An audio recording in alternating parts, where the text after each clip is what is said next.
phare,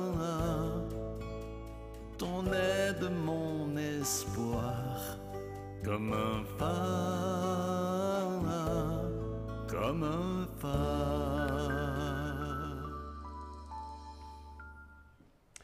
Un beau bonjour à la maison et très heureux de vous retrouver avec la toute nouvelle émission Comme un phare, qui sera diffusée à tous les 2 jeudis, ici même, à CHU TVA. Comme un phare est une émission offerte aux proches aidants des aînés de la Gaspésie-les-Îles, avec différentes problématiques grâce à une aide financière de l'appui Gaspésie-Îles-de-la-Madeleine. D'entrée de jeu, d'abord, j'aimerais dire merci, remercier CHU TVA et toute son équipe pour leur soutien à la réalisation de cette émission qui a pris forme dès le retour de mes vacances estivales au mois d'août. Alors, même si cette nouvelle émission rejoint à la base un public cible, celle-ci risque d'aider une bonne partie de la population, puisqu'un jour ou l'autre de notre vie, nous devenons tous et toutes un proche aidant d'un aîné. Cette nouvelle émission d'information produite par le Centre d'action bénévole Saint-Alphonse-Nouvelle s'inscrit d'abord dans un tout nouveau format qui nous permettra de vous présenter à l'occasion des reportages en provenance de partout sur le territoire gaspésien et avec des invités qui viendront nous présenter leur rôle, c'est-à-dire comme acteurs auprès des proches aidants, des aînés, tant du réseau communautaire que du réseau de la santé et des services sociaux.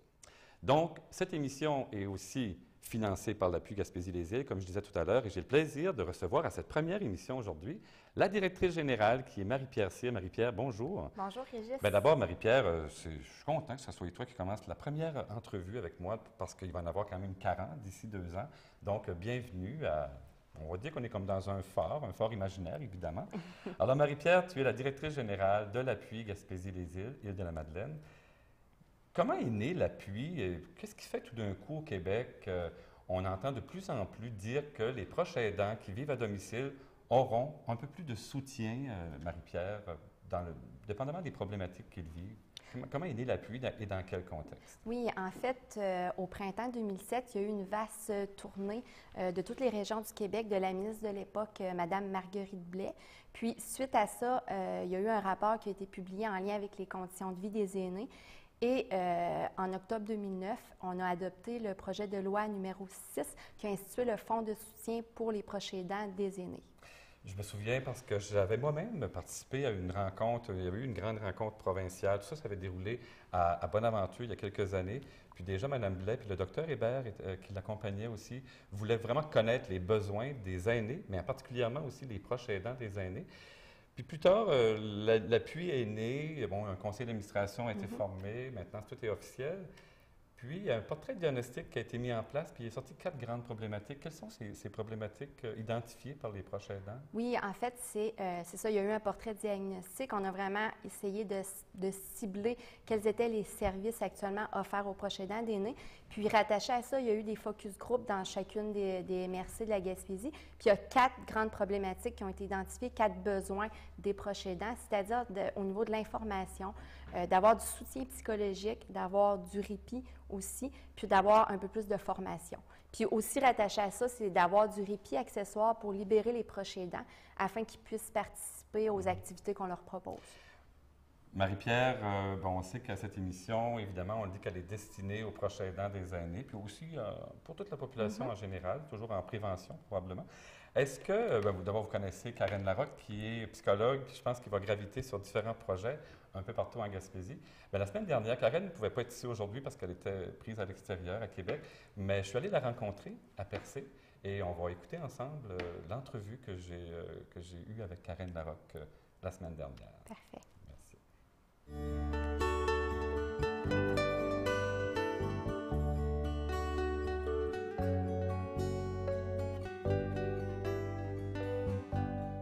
Karen Larocque, bonjour. Bonjour, Régis. Karen, je suis tellement content de te recevoir à cette première entrevue de l'émission, la nouvelle émission Comme un phare. D'abord, on doit se dire aujourd'hui qu'on ne fait pas très pitié, dans le sens qu'on est dans un décor extrêmement enchanteur.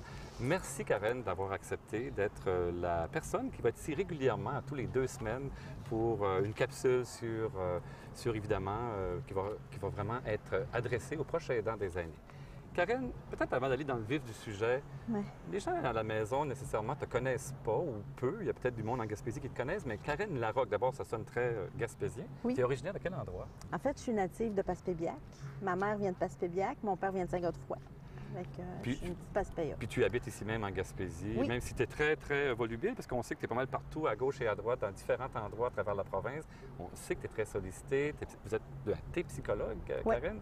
Et c'est pour ça aussi qu'on est allé, qu'on a fait appel à tes services pour cette nouvelle capsule à toutes les semaines. J'aimerais ça peut-être connaître un peu ton parcours professionnel. Oui, Qu'est-ce que- mes études. Tes mais- études. Bon, on dit que tu es psychologue, évidemment. Oui. Ben, en fait, moi, j'ai été au cégep à Gaspé. Fait que, je suis restée ici le plus longtemps que j'ai pu. Ensuite, je suis partie faire j'ai mon baccalauréat que j'ai fait à l'UQAM à Montréal, ma maîtrise à Sherbrooke. Puis j'ai vécu 8 à 10 ans à Sherbrooke, Montréal. Puis je suis revenue en Gaspésie depuis 2010. 2007. Puis dans le fond, tu as toujours été dans le domaine privé. C'est-tu dans... Oui. J'ai mon bureau. En fait, je fais de la pratique privée. Je rencontre des clients. Je donne beaucoup de formations, des conférences. Je fais de l'enseignement aussi. J'ai enseigné au cégep. J'ai enseigné à l'université à Sherbrooke. Puis là, maintenant, je fais des chroniques à la télévision. Ben, dans le fond, c'est comme pour un cheminement dans le domaine de... T'es psychologue. C'est quand même intéressant d'en arriver là aussi pour bien conseiller les gens. Là, dans le cadre Ouais. de l'émission Comme un fort, évidemment, qu'on va toujours s'adresser aux proches aidants des aînés, qu'est-ce qui a fait que tu étais si motivée? D'ailleurs, moi, j'étais tellement content d'aller de faire appel à tes services, mais toi, tu étais très heureuse de participer à cette émission. Non, vraiment. En fait, moi, je m'intéresse beaucoup à la santé psychologique des humains au départ. Puis à un moment donné, je me suis même intéressée à la santé psychologique des intervenants. Petit à petit, là, depuis quelques années, j'ai fait beaucoup de projets avec des proches aidants pour réaliser que combien ces gens-là, ils ont un grand cœur, mais que souvent, ils ne prennent pas beaucoup soin d'eux autres. Puis, comme le bien-être de quelqu'un d'autre dépend de leur santé aussi, parce que si eux autres ne vont pas bien, ça va toucher plusieurs personnes. Je me suis intéressée beaucoup à comment les amener à prendre soin d'eux autres, comment prendre soin de leur santé psychologique, comment ne pas perdre leur énergie, comment renouveler leur batterie d'énergie pour être capable de continuer de faire ce qu'ils font. Selon toi, qu'est-ce que c'est que le proche aidant ou la proche aidante, souvent c'est des femmes, ont Ouais. le plus besoin dans leur quotidien au niveau d'un certain soutien Mais sur en le plan psychologique? Mais en fait, pour moi, il y a deux grands dangers quand on est aidant pour la santé psychologique. D'un, c'est de vider ses batteries d'énergie parce que puis il va y avoir une capsule là-dessus, combien c'est demandant, puis qu'est-ce qui fait que c'est si demandant au niveau énergétique d'être un aidant naturel. Ça et le fait d'être toujours en contrôle de soi. Parce que quand on est en aidant naturel, on est souvent en train de se contrôler. On contrôle... des fois, il y a des paroles qu'il faut ravaler. Puis d'être en contrôle de soi comme ça, psychologiquement, il y a un risque. Fait que moi, mon but, dans le fond, dans les chroniques, ça va être de transmettre de l'information pour qu'ils arrivent à avoir des trucs puis des moyens concrets pour être capables de renouveler leur batterie d'énergie et de ne pas remplir leur entrepôt à émotions. Tout à fait. Karen, tout à l'heure, j'étais en entrevue avec Marie-Pierre Cyr, puis elle me disait qu'il y a différents projets qui ont été acceptés par l'appui Gaspésie-les-Îles, qui vont être un peu étalés Ouais. sur l'ensemble du grand territoire de la Gaspésie jusqu'aux îles de la Madeleine. Je pense même qu'il y a certains de ces projets-là que vous allez être présentes à différents endroits Oui. dans le cadre des différents projets qui ont été acceptés. Oui. Donc, vous allez Il y a- aussi vous promener un peu du côté nord de la Gaspésie, Grande-Vallée. Oui. Grande-Vallée, même j'ai un projet, je pense, à Brossard, avec l'appui aussi. Dans d'autres régions du oui, Québec. Ah, oui, ouais, c'est super. ouais.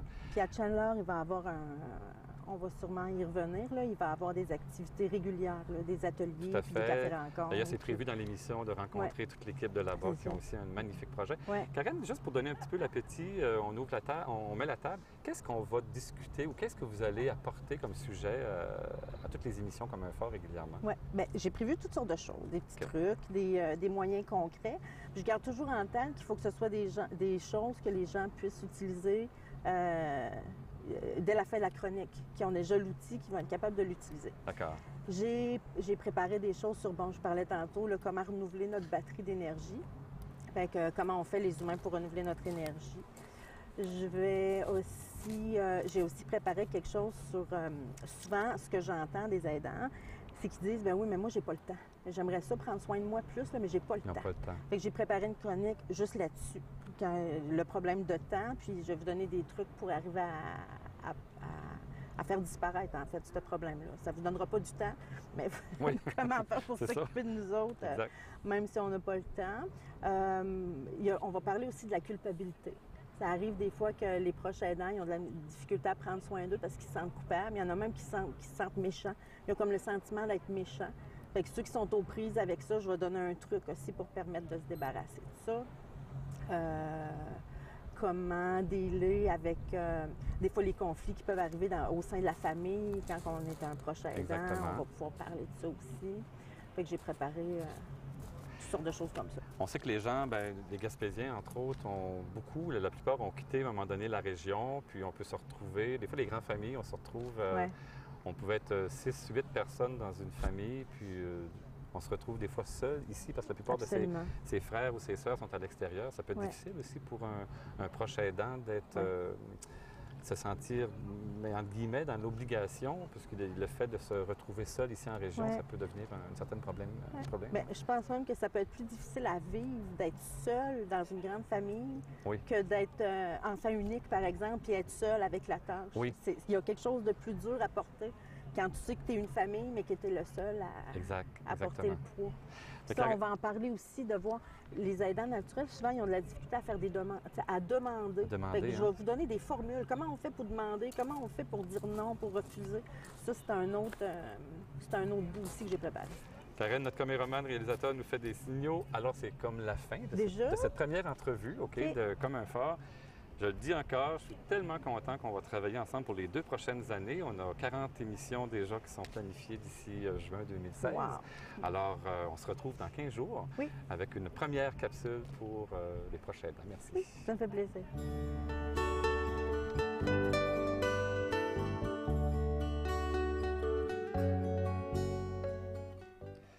Marie-Pierre, on peut juste dire « wow ». Oui, Parce que c'est effectivement. vraiment le fun d'avoir Karen Larocque avec nous. À tous les 15 jours, elle sera ici pour nous présenter une de ses capsules. Puis c'est vraiment un honneur de la recevoir à Comme un phare. Marie-Pierre, j'aimerais ça qu'on parle rapidement, très rapidement. Il y a une ligne info aidant que les gens d'ici, les Gaspésiens, partout au Québec peuvent se servir. On peut communiquer comment cette ligne-là? On appelle ça Oui. à Montréal? Oui, en fait, pour le moment, c'est un intervenant à Montréal, une personne qui est spécialisée au niveau des proches aidants qui va répondre aux appels.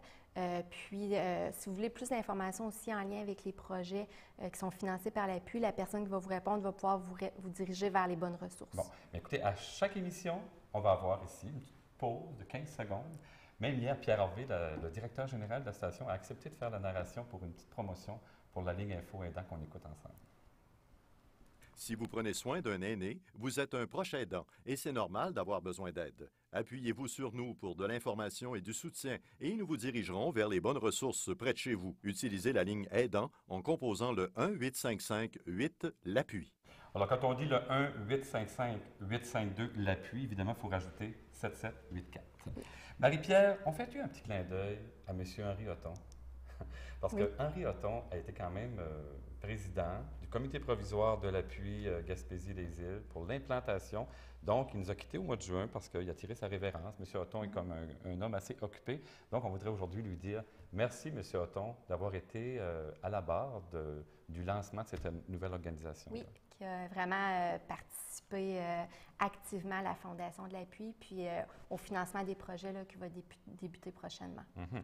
Marie-Pierre, je pense qu'on va être obligé de refaire ensemble une autre émission pour présenter les 9 magnifiques projets que le conseil d'administration a acceptés.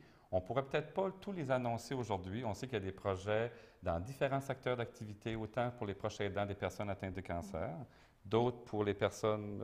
Au niveau de l'Alzheimer, en fait, ce qui est intéressant, c'est qu'on a investi tout près de 500 000 sur une période de 24 mois et ces projets-là vont couvrir l'ensemble du territoire de la Gaspésie et des îles de la Madeleine. Et moi, je vais me promener un peu partout sur le territoire de la Gaspésie. Je suis quand même un peu chanceux parce que dans le fond, je vais faire quelques petits voyages à l'automne et même durant l'hiver avec le caméraman, comme ça, puis on va aller se promener dans les différents projets.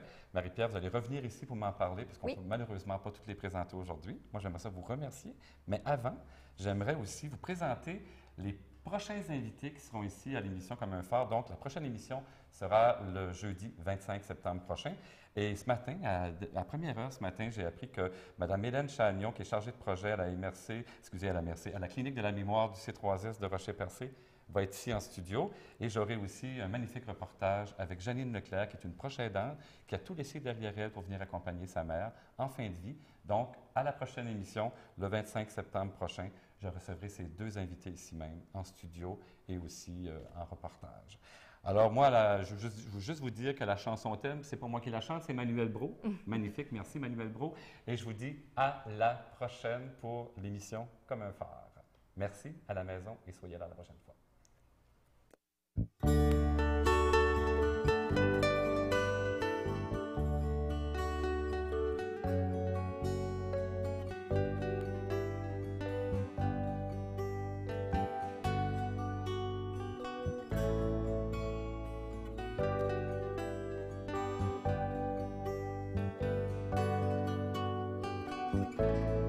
Comme un phare